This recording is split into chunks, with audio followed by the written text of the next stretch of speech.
आज से दुनिया की सबसे बड़ी पार्टी में नया युग शुरू हो चुका है। सियासत के नवीन अध्याय की शुरुआत हो गई है। नितिन नवीन बीजेपी के नए राष्ट्रीय अध्यक्ष हो गए हैं। नितिन नवीन का अध्यक्ष बनना महज अब एक युग परिवर्तन नहीं बल्कि पीढ़ी परिवर्तन से कहीं ज्यादा है। ये एक कार्यकर्ता का सम्मान है, एक बड़ा संदेश कि मेहनत, लगन, हुनर, निष्ठा न उम्र की मोहताज होती है और न ही किसी पैरवी या सिफारिश की। आज पीएम ने अपने संबोधन में नितिन नवीन को अपना बॉस बताया। नितिन नवीन सिर्फ बीजेपी के अध्यक्ष पर नहीं बने बल्कि उन्होंने कई नए सियासी रिकॉर्ड भी आज अपने नाम कर लिए हैं। पहला तो यही है कि बीजेपी में सबसे कम उम्र के यानी कि महज 45 साल की उम्र में ही अध्यक्ष बन गए हैं। पार्टी की स्थापना के बाद जन्म लेने वाले आप पहले अध्यक्ष हैं। बिहार से बनने वाले बीजेपी के पहले अध्यक्ष। बिहार के लोग बड़े खुश थे, भारी तादाद में बीजेपी दफ्तर भी पहुंचे थे। बड़े राजनीतिक दलों में सबसे कम उम्र के आप अध्यक्ष हैं। जिस कायस्थ जाति से नितिन नवीन आते हैं उनकी आबादी देश में महज 1% के आसपास है। बीजेपी को किसी जमाने में ब्राह्मण और बनियों की पार्टी कहा जाता था, लेकिन आज देखिए जिस जाति की आबादी ही पूरे भारत में 1% के करीब है, उस जाति के नेता को संगठन के शीर्ष पर बिठाकर बीजेपी ने बड़ा सियासी संदेश दिया है। प्रधानमंत्री नरेंद्र मोदी खुद नितिन नवीन को उनके चैम्बर में लेकर गए, लड्डू खिलाकर मुंह मीठा कराया, कुर्सी पर बिठाकर शुभकामनाएं दी। ये तस्वीरें जिस समय आप देख रहे हैं बहुत कुछ बयां करती हैं। वैसे जितनी बड़ी जिम्मेदारी उतनी बड़ी चुनौती भी नितिन नवीन के सामने है, तो एक एक करके जरा चुनौती भी नेताजी को दिखा देते हैं। आप यहां दे रहे हैं पहली चुनौती तो 5 राज्यों के विधानसभा चुनाव की है जो 2 महीने के बाद। दूसरी चुनौती संगठन के बदलाव की, नई पीढ़ी को आगे लेकर जाने की, कार्यकारिणी में किस तरह का बदलाव होगा। तीसरी चुनौती जूनियर सीनियर सबको साथ में लेकर चलने की, क्योंकि बड़ी आबादी ऐसी है जो नितिन नवीन जिनके अंडर में काम कर चुके हैं कार्यकर्ता के तौर पर, लेकिन अब अपने से बड़ों जो बड़े बड़े पदों पर हैं उन सबको साथ में लेकर चलना होगा। चौथी चुनौती आरएसएस से तालमेल करने की और 5वीं चुनौती नौजवानों के भरोसे की है और इसी के साथ ही साथ जो सहयोगी दल हैं एनडीए के उनके साथ भी तालमेल करने की, जिसका जिक्र आज खुद प्रधानमंत्री नरेंद्र मोदी ने अपने संबोधन में किया है। आज जनहित में देश की सबसे बड़ी पार्टी के नए मुखिया की इन्हीं चुनौतियों के बारे में विस्तार से मैं आपको जानकारी दूंगी। शुरुआत सियासत की ऐतिहासिक तस्वीरों के साथ। बीजेपी में नवीन युग के प्रवेश की तस्वीरें अगर आज आप मिस कर गए हैं तो कोई बात नहीं, वो तमाम तस्वीरें जो काफ़ी स्पेशल हैं वो आपके सामने मैं रखने वाली हूं। भारतीय राजनीति में नवीन युग की शुरुआत आज कुछ इस तरह से हुई।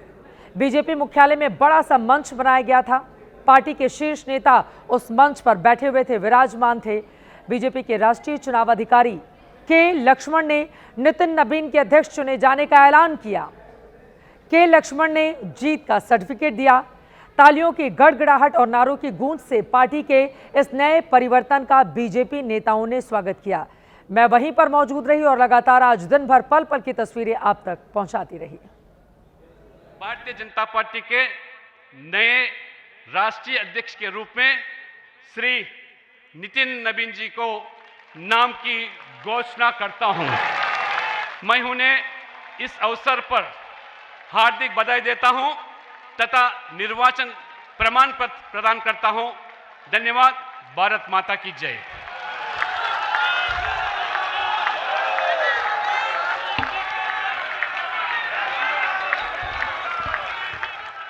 नितिन नवीन जी आगे बढ़ो। नितिन नवीन जी आगे बढ़ो। इसके बाद मंच पर बैठे तमाम नेताओं ने एक एक करके अपने नए अध्यक्ष का स्वागत किया। स्वागत की तस्वीरें भी खास रहीं और संदेश उससे ज्यादा खास। सबसे पहले प्रधानमंत्री नरेंद्र मोदी ने सफेद मोगरा के साथ 12 कमल के फूलों की बड़ी सी माला अपने नए नवेले अध्यक्ष को पहनाई, पीठ थपथपाकर बधाई दी। फिर जेपी नड्डा ने ब्लू ऑर्किड की माला पहनाई। राजनाथ सिंह ने इसके बाद पर्पल ऑर्किड की माला से नए अध्यक्ष का स्वागत किया। गृह मंत्री अमित शाह की बारी आई। नितिन गडकरी और के लक्ष्मण ने बारी बारी से अलग कमल और ऑर्किड के फूलों की माला पहनाकर नए अध्यक्ष को शुभकामनाएं दी। कमल का फूल सुख, शांति, समृद्धि का प्रतीक है, तो ऑर्किड का फूल स्थिरता, भरोसा और मानसिक मजबूती से जुड़ा होता है। इन अलग अलग फूलों की माला का भी अपना अलग संदेश है, अपनी अलग पहचान है। बीजेपी के लिए नया दिन है, नए जोश और नई ऊर्जा के साथ आगे बढ़ने की तैयारी है। इस मौके पर प्रधानमंत्री ने जो कहा है वो अपने आप में न सिर्फ एक बड़ा संदेश है, बल्कि ये बताता है कि भारतीय जनता पार्टी बाकी पार्टियों से अपनी अलग पहचान क्यों रखती है। नितिन नवीन का स्वागत करने के बाद पीएम मोदी ने जब मंच से भाषण दिया तो आज का वो भाषण सिर्फ भाषण नहीं था, बल्कि शिष्टाचार सदाचार का एक बड़ा सियासी संदेश था। कार्यकर्ताओं के लिए मंत्र, पद की गरिमा के लिए सम्मान था। मोदी ने किस अंदाज में नितिन नवीन को अपना बॉस कहा, वो आपको जरूर देखना और सुनना चाहिए। लोगों को लगता होगा कि नरेंद्र मोदी देश के प्रधानमंत्री है, तीसरी बार प्रधानमंत्री बने, 50 साल की छोटी आयु में मुख्यमंत्री बन गए, 25 साल से लगातार हेड ऑफ द गवर्नमेंट रहे हैं। ये सब अपनी जगह पे हैं, लेकिन इन सबसे भी बड़ी चीज मेरे जीवन में है, मैं भारतीय जनता पार्टी का कार्यकर्ता हूं। और जब बात पार्टी के विषयों को आती है, तब माननीय नितिन नवीन जी, मैं एक कार्यकर्ता हूं, वे मेरे बॉस हैं।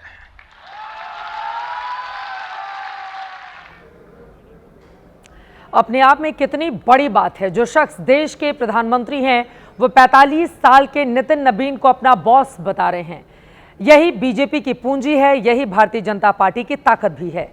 ये जिम्मेदारी का सम्मान है, ये सम्मान करोड़ों कार्यकर्ताओं का है जिनसे मिलकर बीजेपी दुनिया की सबसे बड़ी पार्टी बनी है। नितिन नवीन के जरिए पीएम मोदी ने बीजेपी के लिए 2050 तक का प्लान कैसे पेश किया है, अब जरा वो भी जान ले। और देखते ही देखते 21वीं सदी के पहले 25 वर्ष तो पूरे भी हो चुके हैं। आने वाले 25 वर्ष बहुत महत्वपूर्ण है। ये वो कालखंड है जब विकसित भारत का निर्माण होना है और होना तय है। इस महत्वपूर्ण कालखंड की शुरुआत में हमारे माननीय नितिन नवीन जी बीजेपी की विरासत को आगे बढ़ाएंगे। मैं आजकल के युवाओं की भाषा में कहूं तो नितिन जी खुद भी एक प्रकार से मिलेनियल है। वो उस जनरेशन से हैं जिसने बचपन में रेडियो से सूचनाएं पाई और आज एआई के भी एक्टिव यूजर है। ये हमारे दल के हर कार्यकर्ता के लिए बहुत उपयोगी होगा। नरेंद्र मोदी के बॉस नितिन नवीन। अब आपको प्रधानमंत्री नरेंद्र मोदी की कुछ तस्वीरें दिखाते हैं। मोदी की बीजेपी के सभी 12 अध्यक्षों के साथ की ये तस्वीरें हैं। अटल बिहारी वाजपेयी से लेकर लालकृष्ण आडवाणी, मुरली मनोहर जोशी सहित बीजेपी के सभी अध्यक्ष के साथ प्रधानमंत्री की तस्वीरें देखिए। सोशल मीडिया पर मोदी आर्काइव हैंडल से ये तस्वीरें शेयर की गई हैं। पीएम मोदी 26 मई 2014 को देश के प्रधानमंत्री बने थे।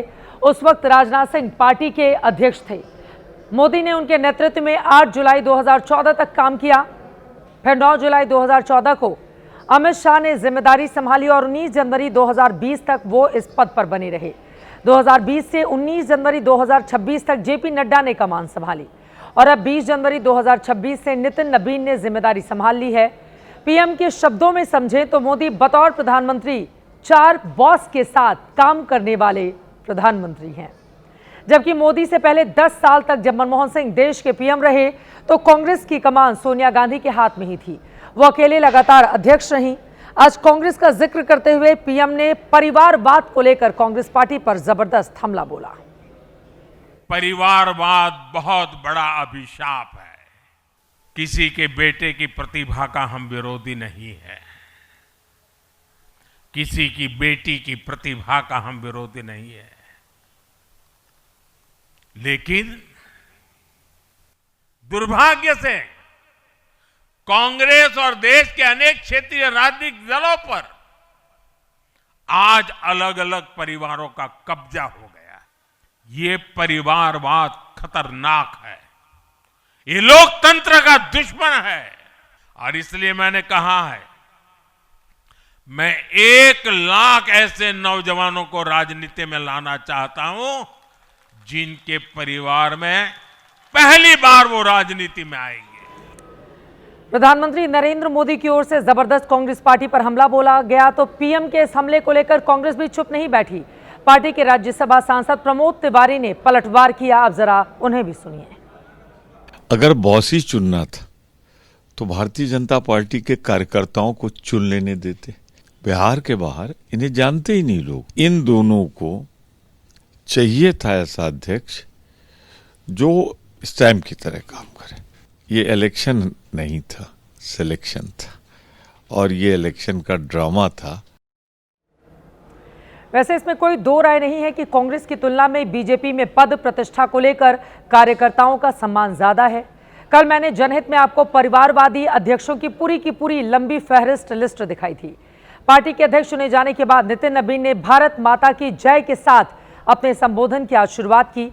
अपने पहले भाषण में जो संदेश दिया वो भी आपको जरूर सुनना चाहिए। हम वैसे राजनीतिक दल के लोग हैं जहां राजनीतिक सत्ता नहीं साधना है, राजनीतिक भोग नहीं त्याग है, राजनीतिक ऐशो आराम नहीं तपस्या है, राजनीतिक कोई पदभार नहीं उत्तरदायित्व है। तो आइए हम सब कार्यकर्ता इस संकल्प के साथ अपने नेतृत्वकर्ता के इस परिश्रम और पुरुषार्थ के साथ अपने आप को जोड़ें। तमिलनाडु, असम, बंगाल, केरल और पुडुचेरी में चुनाव होने जा रहा है। पूरी तरह से आश्वस्त हैं कि भाजपा का कार्यकर्ता अपने संघर्ष और परिश्रम के बल पर इन 5 राज्यों में सशक्त भाजपा का नेतृत्व प्रदान करने जाएगा। अब इसी संदेश के साथ बीजेपी अपने भविष्य की तस्वीर गढ़ने वाली है। नितिन नबीन के सामने पहली बड़ी चुनौती अप्रैल महीने में होने वाले 5 राज्यों के विधानसभा चुनाव हैं। भगवान का आशीर्वाद लेकर नितिन नबीन ने आज अपनी नई जिम्मेदारी का श्री गणेश किया। जिन 5 राज्यों में चुनाव होने हैं उनमें सबसे बड़ी चुनौती पश्चिम बंगाल की है। यहां बीजेपी सत्ता का सपना देख रही है। नितिन नबीन जल्दी ही बंगाल विजय की रणनीति बनाने वाले हैं। कल उन्होंने पार्टी ऑफिस में मौजूदा पदाधिकारियों की बैठक भी बुला ली है। चुनाव की चुनौतियों पर एक्सपर्ट की ओर से क्या कहा गया है, अब जरा वो सुनिए। असम में SIR नहीं हुआ, वहाँ वोटों का ध्रुवीकरण एक बड़ा मसला होता है। तो ये डिपेंड करेगा कि जो स्थानीय मसले हैं और जो सरकार के खिलाफ एंटी इनकम्बेंसी है उसको कैसे ये पार पाते हैं। कांग्रेस की तरफ से जो दावेदार वहाँ पर हैं गोगोई, वो भी काफ़ी लोगों में अपने एक जगह बना रहे हैं और बहुत एक तरीके से लड़ाई बहुत तेज है इन लोगों के बीच में वहाँ पर।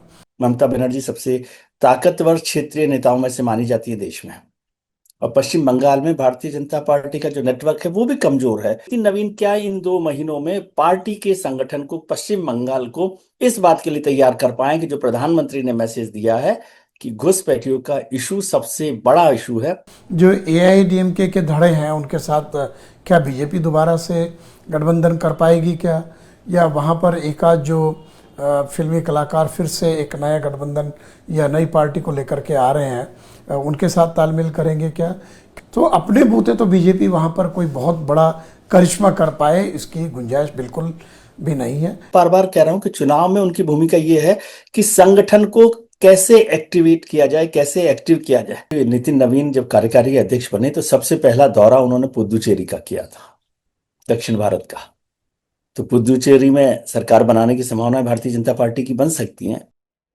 तो दुनिया की सबसे बड़ी राजनीतिक पार्टी के मुखिया यानी कि अध्यक्ष के सामने चुनौतियां कई बड़ी हैं, लेकिन उन्हीं चुनौतियों को पार करने की चुनौती को लेकर आज से नितिन नबीन ने पारी की शुरुआत कर दी है। कल बड़ी बैठक में वो क्या कुछ कहेंगे इस पर हमारी नजर लगातार बनी रहेगी।